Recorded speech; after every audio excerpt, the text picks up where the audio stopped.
And the winner is Nflpa. Hey everybody, it's Friday. It's FanGirl Friday, and we are FanGirl Friday living this week as usual. My name's Anita Castellar, and I am part of the FanGirl team here at FanGirl Consulting and Brand Management, where we are always live streaming, hopefully some knowledge and a lot of fun, especially on Fridays where we're extremely stressed. So we're going to relieve that this week and have some fun with my good friend, Krystyna. How are you? Oh, the 2020 phrase of the year. There you go. Hi. You're on mute. I am doing good. How are you today? I'm very well. Thank you very much. So, like I said, this is all about fandom and unpacking the business behind the fandom. So we like to drop some knowledge, but a whole lot of fun this whole hour. And it will be, I'm sure, a lot of fun to talk about what you do. And so why don't you go ahead and introduce yourself and who you are and what your title is? Sure. Well, thank you for having me today. This is so fun already. My name is Krystyna Braxton. I'm the apparel licensing manager for the NFL Players Association. So I oversee all of the accounts that fall into the apparel category and licensing. That sounds well, as you can tell from my background, I am a big NFL fan, particularly with the Eagles. My shirt's a little too low here, but go fly birds. So, we'd love to have some more in-depth knowledge around, what is it that you do and who you are, but let's start with who you are and let's find out more about Krystyna. So were you big into fandom? Were you big into sports culture, pop culture? What were your things growing up as a kid? Yeah, so always been into sports, always been a participant of sports and watched sports growing up. Super Bowl and NBA championships and just Sunday football was always a thing growing up. So when I was thinking about what I do on the weekends, I was like, wow, I do a lot of things that are sports related. The sports have a big part, but I also have always loved pop culture, celebrity news, and the beauty industry. All of my friends know I love makeup and all things beauty. So that's something that's always kind of kept my attention growing up all the way until now. It's only gotten worse because now I can afford to buy my own makeup. So I feel like it's going to make me go broke one day, but that would be my fandom, if you will. So when you were growing up, you were watching probably I don't know, Project Runway or, Tyra Banks and all of that stuff. Yes, and it's so interesting just kind of how life pans out, because I took in high school this class called Retail Operations, and one of the things we had to watch was Project Runway. And I was like, this is our class, we get to watch Project Runway. But it actually prepared me for where I am now, which I didn't even think about until a year ago. But yeah, I watched a lot of that. I watched a lot of the game shows that were on Nickelodeon, Figure It Out, Legends of the Hidden Temple, Guts. I also love Teen Nick with all that, Hey Arnold, all those kind of shows that are kind of coming back now. I watched a lot of that. And then my generation really got into reality TV in the early 2000s. So I'm a huge Newlyweds fan, Laguna Beach.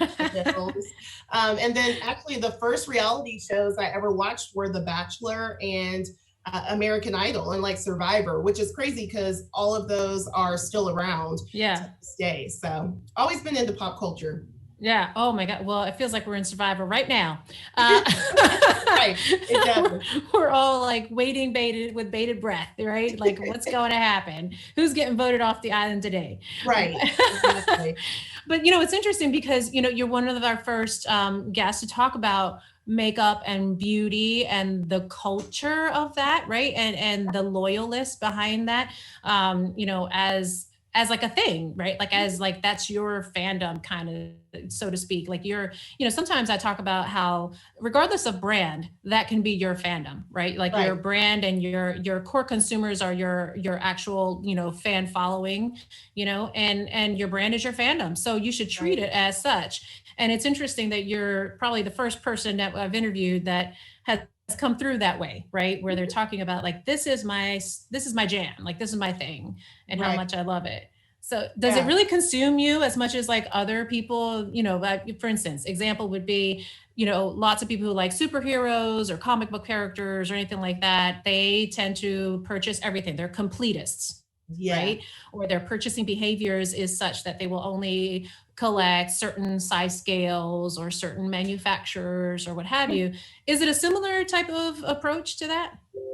It's pretty similar, but I will say that I am more budget conscious of what I have to spend on because it does, like, I have a ton of makeup, and I think my best friends are watching. I think like Amy with Jill Bree, they're all watching me, and they'll know like how much makeup. It's drawers of makeup, and no two things are ever the same. So people will be like, it's an eyeshadow palette. And I'm like, no, these are a little bit more warmer tones. And they actually added like a whole other row of colors. And I would say that it's not an addiction, but it's a strong love that I do have that I would consider a fandom. And there are conventions, like there are for Comic-Con and that kind of thing. There's BeautyCon that they have on the West Coast and in New York. And people come together, and these YouTubers who are really big there and now on TikTok, they come and you can take pictures, and they're like celebrities, wow. And people are bringing their eyeshadow palettes that they did a collaboration with another company.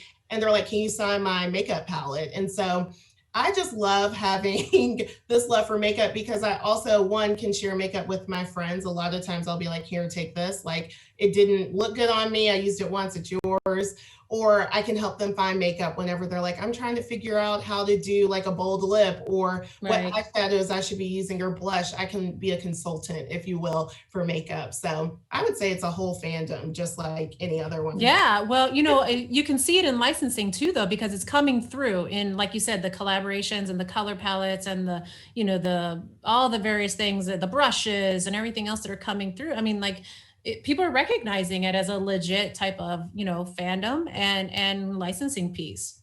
Oh, absolutely. And I have tried, and I keep trying to get someone to do a license with NFL players for makeup. We were very close to having someone. We actually met them at Licensing Expo, and it just didn't work out at the time for their business. They were actually not able to take on any other new business, but I just picture, like a football shaped eyeshadow palette with like greens and browns and colors of football you can put in there.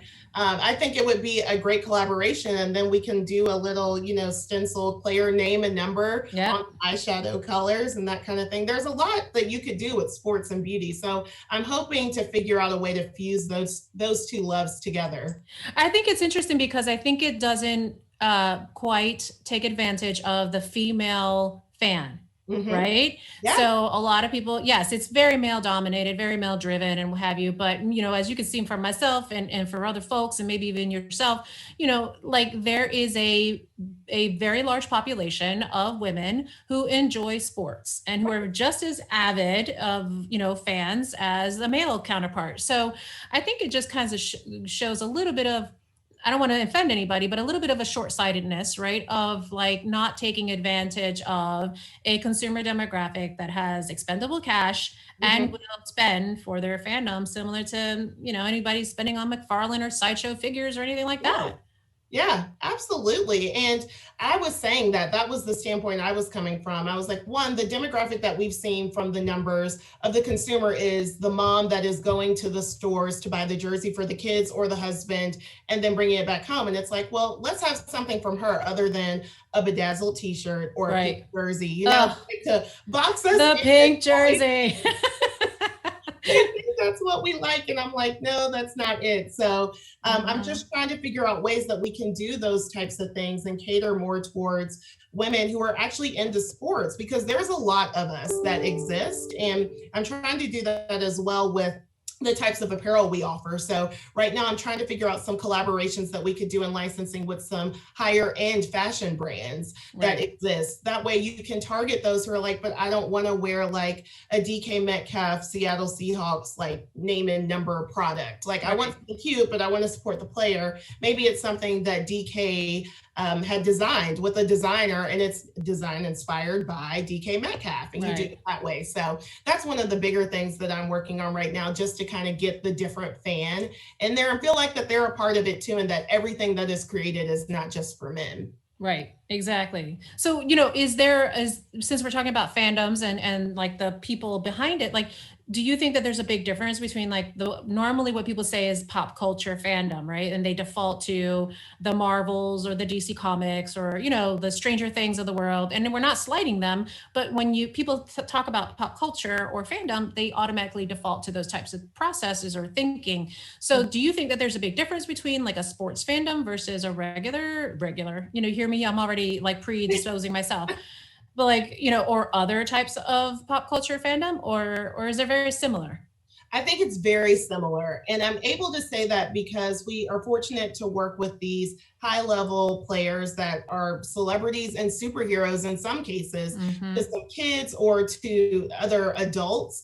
The fans are serious. And with you being an Eagles fan, you know just how serious fans are. They love their sports and they also love the players that are a part of those teams. And Right. so the things that you see, you would think you had like Michael Jackson walking down the street when you have just a player who's coming through. Like the fandom is real. And a lot of times, you'll support your team. But when we go to Super Bowl and we're at the experience that's there at most of the convention centers, we'll bring players in, and it doesn't matter what team. It could be a Saints player and a Giants, someone who's in a Giants jersey is like, hey, can I take a picture? Yeah. Can I have your autograph? It doesn't really matter, but people follow these teams and these players. You see it with road games, and they support the players head to toe. I mean, we have product that you can be head to toe in player gears, literally from a hat to socks. So Yeah. I would say that it is the same, if not worse.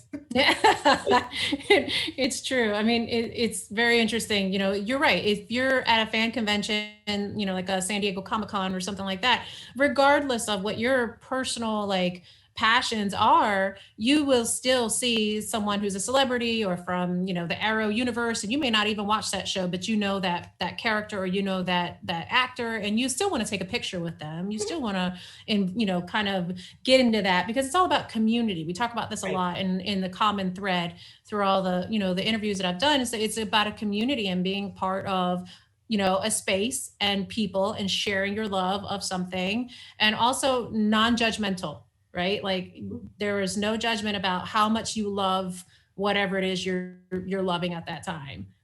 Absolutely. No, I totally agree. And the stories that you hear from people who are like, I've been a season ticket holder for this many years, or it's been in my family since the team came to the city or the team was even created. It's really cool to hear those types of stories. And with sports being a global unifier, it's great because you're at games with strangers a lot of times and you're all excited because your team is winning or your team had a big play just then. And I love how it can bring people together, be it on Sundays when you're watching games, you're at the bar, or if you're just having like a themed party. I think it's great to see how sports can do that from when you're playing as a child on a team all the way to the professional level. Yeah, I completely agree. There's watch parties for all kinds of things Oh, yeah. nowadays. So I completely, even when my team's not in the Super Bowl or what have you, I'm still having a Super Bowl party. I'm still like, having the food, the Super Bowl food and all of that. So yeah, I mean, it's all about just really the love of either the sport or the characters or the themes or what have you.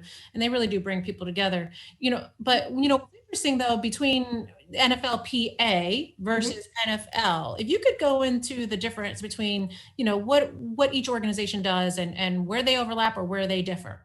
Absolutely. So the NFLPA stands for the NFL Players Association, and we are the labor union for all active NFL players. So those are the players that you see on Sundays, Thursdays, and Mondays playing. No retired players. We don't hold those rights. But we also have the licensing and marketing subsidiary, NFL Players Incorporated, which is where I work. And that's where you get all of the things that we're talking about in licensing. And then our team works with the NFL sponsors as well. So the Microsofts, Gatorade, Pepsi, Verizon's, that you'll see those commercials with NFL players and that kind of thing. The NFL is the rights holder for all teams. So we have the rights for the players and the NFL has the rights for the team. So anything that has NFL players and NFL logos on it, so a jersey is a perfect example of that. It's going through both of our companies to be able to be produced as licensed product. You know, how do you make the licensing deals happen on behalf of the players? Like how does that, you know, without revealing too many secrets, but how does that machine work?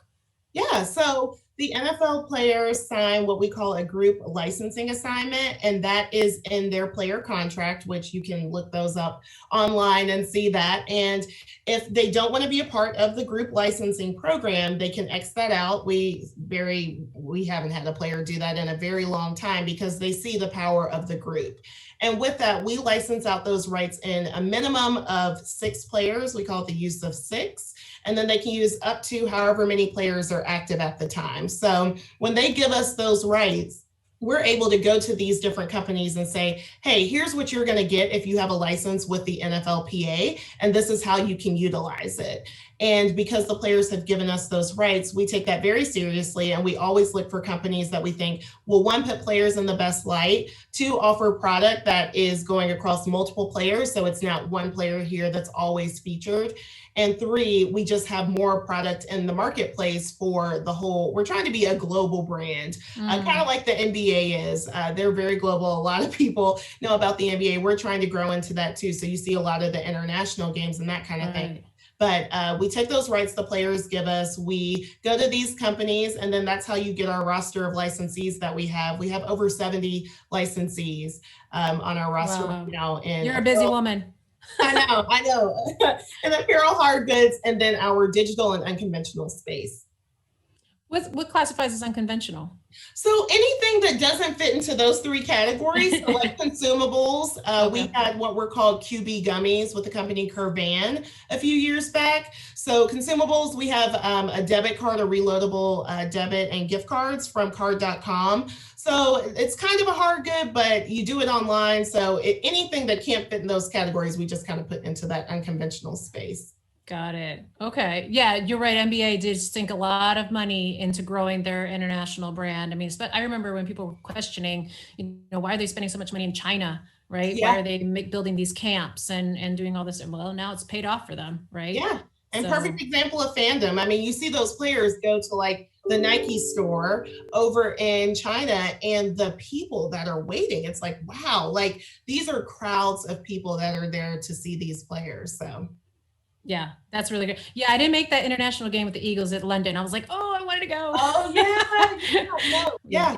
So you have worked on a lot of different projects. You know, we opened the whole, you know, show, the live stream with a video. Why don't you give us some context about what was going on in that video that you guys were winning an award for? Yeah. So I love to say that we are an award-winning licensing program because we work very hard as a team and as an organization to be the best of the best, and to be a labor union that has this licensing and marketing arm and able to perform at the level that we do. I think it's very great, and we're awarded for our work that we do in that. So that's what you were saying. I think that was from 2017? That was 2017. Okay. I think so. And that was where we won, I think it was Best Sports Licensing Program. Okay. And so we were up against like WWE, the PGA Tour.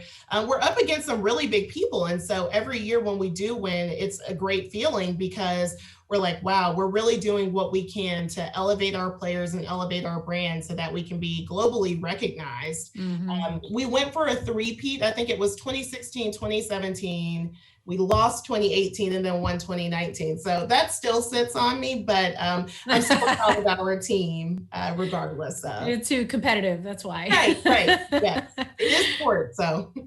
I guess though, I mean, we're all pretty competitive, but so for context, for those who are watching, that show, that trade show and an event is, that was an evening event, which is outside of the actual trade show day, where there's tons of exhibitors and tons of booths happening. And then there's, the usual business, people are in suits or people, meeting each other and having business deals done during the day. In the evening, there's one time per cycle per year that it's an award show. It's like the Oscars. askers for, people in licensing, people in manufacturing that have licensed goods.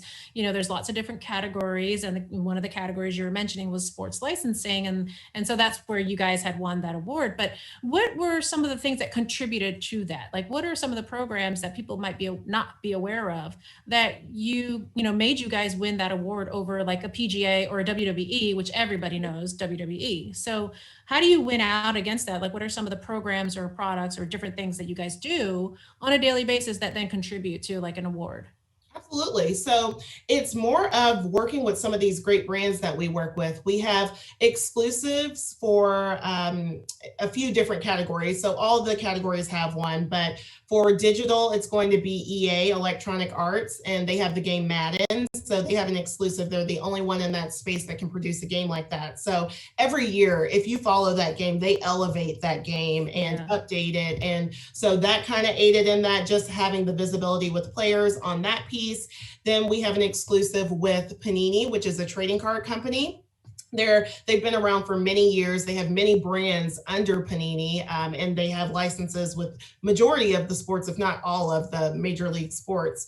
And just the amount of players that they continue to use, the amount of players that they get signing deals with to sign these cards. The trading card industry is crazy. If anyone is in sports and has collected baseball cards, basketball, or football, it has elevated through this pandemic, which has been very interesting. Their numbers are astronomical. It's not my category, but I get the updates in our departmental meetings, and it's every week it's something new. They're flying off the shelves. You have people waiting in the stores to try to get these trading cards because it's always about who's going to get which player in these packs. So Panini helped elevate us as well. And then we have an exclusive with Fanatics for apparel and hard goods. And if you're not familiar with Fanatics, they run NFL Shop and NBA Store. They're officially licensed everything. That's one of their taglines for all the sports leagues. But with that as well, we're able to put ourselves in a position to have more visibility with our player product. So working with all of those companies and creating lots of product lines and having a lot of product out there in the market, and then utilizing our players to promote those products aids in us being able to be recognized in that way. That's pretty incredible. So when you're bringing a deal to a player, or I should say the other way around, what are some of the deals that the players love? Like, what are some of the top things that they love to see that you guys do for them? I think what they love is just seeing themselves on products that are aside from like a jersey, which you would think of. It's like, oh, you're wearing my jersey. Whether it be the bobbleheads, socks are always a hit. Subway surfers, just seeing themselves in the game, and just any of those things that they never thought that they would be on. And we're always trying to expand the products that we put player IP on. So we try to keep it fresh and keep it fun and different, but they love seeing that kind of thing. And we host an event called Rookie Premiere that is the top 40 most marketable rookies that the trading card company Panini deems will be most marketable. And they come, and it's like a few days of just intense autograph signings, video recordings, just like not media, but you do a lot of, I should back up. The point of it is to be able to get product in the marketplace before the players even play it down in the league. So they're doing photos. So that's where their jersey's available the very same day that they're debuting in the league. Yeah, so we handle all of that as well. We do all of the approvals leading up to that. And then when they get drafted, it's just a matter of hitting go, and they're able to put that jersey up, and then they can get it ordered. But Panini gets all the photos that they need. We always have a stadium that we go to, and they have their uniform head to toe, and then they're able to do some action shots. So it looks like they're in game, and then they're on these cards. And that takes place in May, and they can go and be sold in the summer before the season kicks off. So that's the point of Rookie Premiere. And then we invite a few other partners. And when we do that, we're able to show the players some of the things that they do produce, like the collegiate product that we do. So players currently can't get paid for their name, image, likeness. That's a whole other thing that's with the government right now. But they can see like a name and number t-shirt, like a Derrick Henry t-shirt from when he was at Alabama playing. We can do that through some of the rights that we have with our licensees who have collegiate rights. We can pair the two together. So I would say players love just seeing the product that does exist. And then we try to get them involved with retail visits. So you can go to a store and get an autograph. They'll sit in front of a step and repeat like you have and just sign autographs, take pictures. And then we do social media posts that we'll bring to them, say, hey, would you like to do this? And anything, we try to get creative with that as well. The different things, secret shoppers show up at like a lid store and they act like they're a regular person. Oh, wow. You know, it's like, I'm checking you out as an employee. And then they're like, hey, you look familiar. Like different stuff like that we can have fun with. That's pretty interesting. I hadn't heard the secret shopper one. Yeah, I'm gonna have to try to find it because a lot of people do that. It's kind of like when Lyft did like Shaq was a driver and everyone was like, I know you from somewhere, but it's just fun and it makes things different than just having a table where a guy is sitting and signing the same thing over and over. It's a little bit more interactive and they get to have fun, we get to have fun, and so do the customers. Yeah. Tell us a little bit more about the Subway Surfers program. Before you do that, for those of you who don't know, Subway Surfers is a runner style game, mobile game, very popular with kids if you haven't, or adults, but you know, for through 13 and above, I would say. And it's Naz, we're shouting out your game here. And it's quite popular, has a lot of music, urban style feel to it, lots of graffiti, very fun. So if you haven't played it before, go on out and download your Subway Surfers. But they did a recent collaboration with the NFL Players Association. And maybe you can tell us a little bit more about how that came together. Yeah, it was that was a game I was playing like in college all the way till now. So I've been addicted. And I think it was Naz that I met at Licensing Expo, either I think it was last year or the year before last. And I told her my score, it was like in the millions. And she was like, wow, you're like really a fan. Wow. So I was super jealous when they came on and our digital licensing manager had that account. I was just kind of like, I love that game. I've always played that game, but it was something where they were trying to think of something that they could do differently. And they wanted to use NFL players. And then with that, they selected, I think we did 6 to 8 players that you could have as a character in the game. And so they would be running through, they had their jersey on, and it was certain players that were involved in that. And it lasted for just a few weeks, but it was really cool to do. And Subway Surfers is a global game as well. And so being on that platform and having our players in that form was really cool. A few years back, I think in like 2014 or 15, we did something with Temple Run, which was cool too. Okay, yeah. And it's interesting because these players, you know, it makes sense. They're always running as it is. And so it's like the perfect fit for them to be in a game like that. So how did you decide which players go in and you know, what do they do? Yeah, there's actually there was a lot of research for which players they were going to choose to be featured. We have some different tools that we can use internally, like some reports we can run on who has top sales and this and that. So then we can see who would probably be the most favorite for people to buy to use in the game. But the player services team that we have internally and our licensing team did some research and gave some ideas to Subway Surfers to say, hey, you might want to think about utilizing these players. And then from there, you could go and select which player that you want to purchase and then play them as your runner in the game. Okay. Oh, that's pretty fun. So were the players like, were they consulted along the way? Meaning like, hey, we're going to like have you be in this game. How do you feel about that? Or is it just like, because they give up their licensing to you guys to manage, they just pop up one day and they're like, oh, I'm in a game. Like, yeah, it's the latter. Yeah. Oh, okay.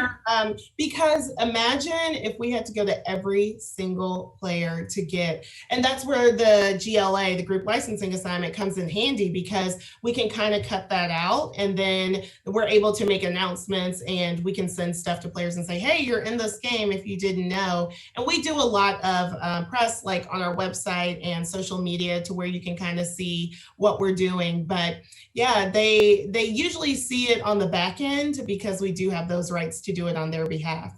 Got it. That's really interesting, actually. You know? Yeah. But I bet you they were all excited once they found out they were in a game. I heard good things about it, and they love being in Madden too. And there's a ton of videos you can watch online about Madden ratings. And when the guys kind of find out what their rating is, now I don't play Madden. I work on that account, so I don't know that much about it, but I do know Madden ratings are a really big deal. And at Rookie Premiere each year, they'll give the players their Madden ratings, and they'll be like, "Why'd you score me so low?" Or "I know my rating should be this or that." So that's cool too. It's more than fantasy football, probably, Right. like Oh passion. yeah, absolutely, absolutely. Oh my gosh, that's pretty funny. So, is there one or a few particular brands or projects that you've been working on that you really are more proud than others? And I think what we also have some photos, by the way, of you and the teams and some of the jackets that they have been wearing and various things. So we might be scrolling through some of those, but tell us if there's like, a couple of particular projects or something that you've been the most proud about or just the most fun. Yeah. I mean, we definitely have some great people that we've worked on. And through that, I've met, some great companies we've worked with. And then through that, I've had some great people that I've met through licensing, which has been wonderful working with these companies. I would say the most fun would be a company called Shinesty. You may have heard of them. They have really quirky clothes. They're really cool and funky. And they actually, I don't think we've ever like announced this as like a thing, but they were the quickest licensee we were ever able to sign out of Licensing Expo. So Wow. Licensing Expo that year, I think, was in June, and then we had them signed by September. And they were just off to the races, created some really awesome player product. They have collegiate rights and then rights from the NFL Players Association. And they've created some really cool product. And it's just different. You'll have to look at their website because it's funny when you look at it, you'll get it. But they've created jackets and shirts and like onesie things and all kinds of cool stuff. And then Fanatics, just working with that brand through the year and seeing how they've just grown through the years to being a household name. Yeah. We've been working with them, I believe, since 2014, before they were formally known as Fanatics. And just seeing all the different products that they're able to make and how they're changing as an organization. And then it kind of trickles down to us. They've created some cool things. And I'm trying to think of what else we've had that has just been a little bit different. We're now working with TaylorMade Golf. Okay. Like golf covers, club covers, I believe, and balls. That's not one of my accounts, but I just remember that one came through the pipeline. And we have some different t-shirt companies that go really deep in the roster that I like a lot. We have 3 sock licensees that are fun to work with: Rock'em Socks, For Bare Feet, and Strideline that we work with that do player socks, which are they do well. All 3 of them do very well with sales. And it's interesting because people, I mean, like I was saying earlier, they want to be head to toe decked out in their team's gear. And socks have been really fun because you see how much people care about those socks by when we get the royalty reports in. So it's cool. Mm-hmm. So if you're going for a new category, or I guess I should say, when you're strategizing for, how do you still continue to make this a fresh program, differentiate, trends is easy to like jump on, right? Like if you see a tie-dye, type of effect that's going on in apparel, I'm sure you try to incorporate that. But if you're looking at your business right now, and, how do you, with such a broad category and such a broad, effect that you've already had throughout the years in licensing and products, how do you find what's new? Like, how do you find what's the next new, fresh thing to do? Yeah, it's really staying on top of trends and just following. Social media is such a powerful thing that's free that you can utilize to see what crowdsourcing. Yeah, crowdsourcing, exactly. And then if you just think about like, what are people making on their own? People will make t-shirts or signs or whatever it is. It's like, well, what is that's out there that people are doing? And a lot of times, sometimes we'll see, like I watch Shark Tank and I'll see something on there and I'm like, oh, they mentioned they wanted to get into sports licensing. Let's open up the conversation with them. Or I'll just follow whatever I'm doing. If I'm watching something on TV, I'm like, we could put player name and number on it, and then I think through what we don't have. So like pool floaties, like imagine a player's face just kind of floating on the pool. Those are really big in the summer. You just have to think about like, if you don't like them, you can stomp on them. There's that.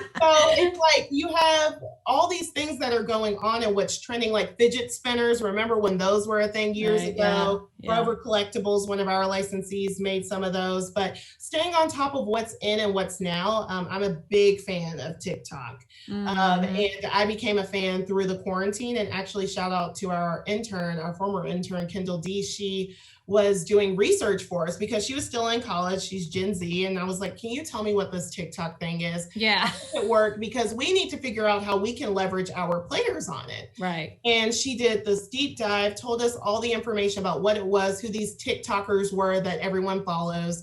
And now if you were on TikTok back in early 2020 and you look at it now and see these companies that are advertising on there and that have these big TikTokers who are promoting their products. There's this one guy who does like magic where he'll make it seem like he ripped that door off the hinges when he really didn't. And he's doing something with Walmart for Black Friday. And it's just like, before there were no ads that were on there like that, but people are recognizing the power of TikTok. And then I'm able to see products that are on there. I'm like, oh, well, why don't we do something like that? Let me see what company that is, and let's reach out and figure out if we can work with them. But it's really organic, and life kind of makes it easy to figure out what that next product is and what is it that everyone's buying. The Comfy, you've probably heard of those oversized jackets. It used to be the Snuggie, but now the Comfy, everyone's making their version of that. And Forever Collectibles has one, and they put their logo on it. So, and player IP and their name and number on the sleeve. So it's just interesting to see those types of things that are out there in the marketplace and how we can leverage the rights of NFL players to incorporate in those. Has there ever been something that the players have brought to you and were like, and you're, you know, sometimes I'm sure you might get suggestions that are kind of a little bit off the wall, but was there anything that like was just like, wow, we got to do this, and it just blew up? So we have two players that are actually licensees of ours, which we take pride in because we kind of want them to lead by example and just show to other players, like, you can be an entrepreneur and you can be a licensee of ours as well. Michael Thomas, who plays for the Houston Texans, he's on our executive committee for the Nflpa, but he's also one of our licensees. He has t-shirts under the brand No Excuses. And it's really cool because he's utilizing NFL players to produce products. So if you want to go to his website, ASA Youth, you can see on there that you can buy t-shirts with player IP on it.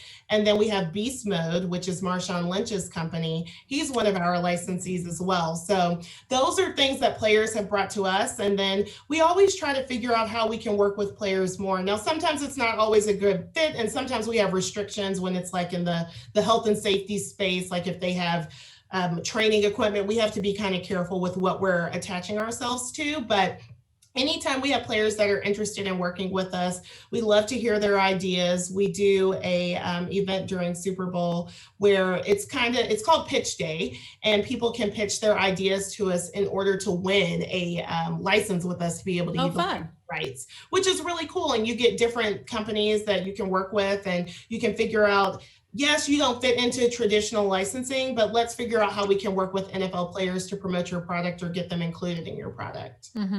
Is there a particular, now with everything that's been happening with, you know, finding more of the diverse voices and consumer products and companies, manufacturers, IPs, you know, do you think that there'll be a little bit more of an infusion of that type of idea in, like, let's say your pitch day coming up the next time around? Absolutely. And that's one of the big things I've been working on, is just how we can utilize players to leverage what's going on with social justice and all of that good stuff. And that's been really fun. Michael Thomas actually created a t-shirt with us and the NFL, which you probably saw in week 1, about t-shirts that said injustice against one of us is injustice against all of us. It's in all of our email signatures.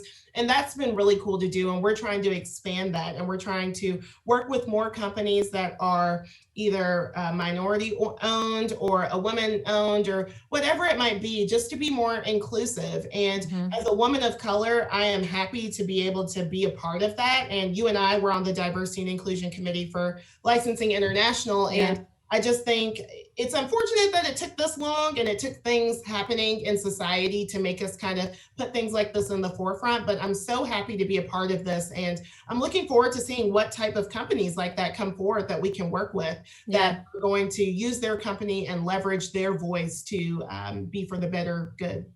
Yeah, no, I agree. Yes, that's our common intersectionality, between the two of us, where we've been kind of doing this work in the background with the Licensing International team. Shout out to the Licensing International team. but and you're right, it's a little bit frustrating because these things have kind of come and gone throughout the years. Like there's a spike in interest for whatever reason, and that has pushed this towards the forefront. And then it's kind of tends to die down again, right? And where people in the background are like, don't let it die down, don't let it die down. It feels like this is a moment in time where people are really willing to put their money where their mouth is, or really willing to put the work behind, just having more people at the table, like making the table bigger. It's not about taking people away. It's not about, less pie for anybody else. I think we can just make a bigger pie and, we can all be a part of that, but it's about, you're really right now, it feels like to me, and you're probably feeling the same way, even more so, which is now it's a moment in time where it feels like it could be real. Like it could put us right over to the edge, whereas before we've always come right to the top and kind of come back. So absolutely. I think we have a question/comment from the chat. Southern Grace Rebelaw, I'm sorry if I'm mispronouncing your name. The projects that the Nflpa licensing division sounds really fascinating. What if you're a law student with a background in apparel? How can you get involved in such an internship? Absolutely. Well, we have a wonderful internship program. It's on pause right now due to COVID, but if you go to our website and scroll down to employment, our internships page is on there, and there's a ton of information of the different internships that we do offer. Players Inc. is where you're going to want to look. And if you wanted to do, we have a legal intern that's in Players Inc., as well as licensing, where you could focus on the apparel thing. But really, all of our interns can get involved in whatever projects that they want to do. But if you want your core internship to be about legal or apparel or whatever that might be, I would look at the legal and the licensing internships. That actually raises a good question, or at least a point of discussion, where a lot of folks who have talked to me about my career in licensing and they always ask, are you a lawyer? And I'm like, no, I'm not a lawyer. Now, I've read a lot of legal documents now that I could probably do a pretty good job of it. But, I'm not a lawyer by trade. I actually went to school for a business degree, international business and what have you. And so, yes, I am using my degree to that, in that respect, where a lot of folks go to college and then don't use their degree. But, so the business background does help, but really we don't have to be a lawyer to do licensing. Right. I mean, what's your take on that? I am in no means a lawyer. We have some on our team, which I am so thankful for, because I don't have to worry about any of that. But you do look at a lot of contracts. You wear a lot of hats. I mean, you could be a lawyer, an accountant, account manager. Like, you wear a lot of hats when you're in licensing, marketing, all kinds of stuff like that. You're doing all creative director, designer. Exactly. Like, you're doing all these different things, which is actually really cool that you're able to have all of this experience, in licensing, and you don't have to be an attorney to do these types of things. And I know it's an industry that is not studied in undergrad, but there's so many different avenues that you can go down and be in licensing and do that. So I would never have a broadcast journalism degree and then a sports management master's degree. So I guess I'm using my master's degree, but not so much my undergrad degree, other than for the writing skills. Well, for the speaking skills as well. So, were you ever an intern though? I was. I was an intern back in 2013, actually. So it's been 7 years since I was an intern. I interned with the PGA Tour, Nflpa, Tiger Woods Foundation, and the Washington Redskins. So it does work, people. Get your internships out there. Yes, stay in touch with people that you intern with. I see some more questions. Thank you, everyone. What are you most excited about with the licensing industry? What does the future hold for licensing?